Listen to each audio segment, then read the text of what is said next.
Hello, cooking with रसिकामध्ये मी आज चणा डाळीपासून एक वेगळी ब्रेकफास्ट रेसिपी दाखवणार आहे।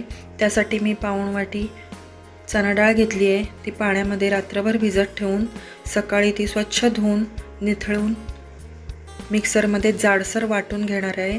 त्यामध्ये मी 1 इंच आलं आणि 2 हिरव्या मिरच्या घातलेल्या आहेत आणि जाडसर वाटण करून घेतलेलं आहे। त्यामध्ये अर्धा चमचा हळद, कलरसाठी अर्धा चमचा काश्मीरी मिरची पावडर आणि चवीनुसार मीठ घातले आहे। त्यानंतर एका पॅन मध्ये तेल गरम करून त्यामध्ये मोहरी, जिरं, कढीपत्त्याची पानं, हिंग आणि 2 मध्यम आकाराचे कांदे बारीक चिरून ते फ्राय करून घेणार आहे। एक लाईट गोल्डन कलर येईपर्यंत हे मी सर्व परतून घेणार आहे। मिश्रण परतत आलं की ते वाटलेली चणा डाळ जी आहे ते मिश्रण मी आत घातलेलं आहे आणि मिक्सर मध्ये जे वाटण करून घेतलं त्यामध्ये थोडंसं पाणी घालून ते मी आत घातलेलं आहे।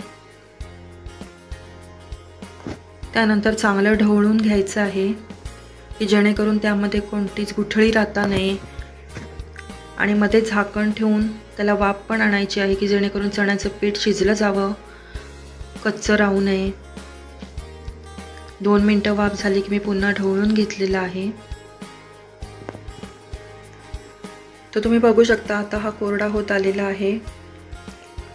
ज्या मंडळींना सतत उपमा खाऊन कंटाळा आलेला असेल त्यांच्यासाठी हा एक बेस्ट ऑप्शन आहे।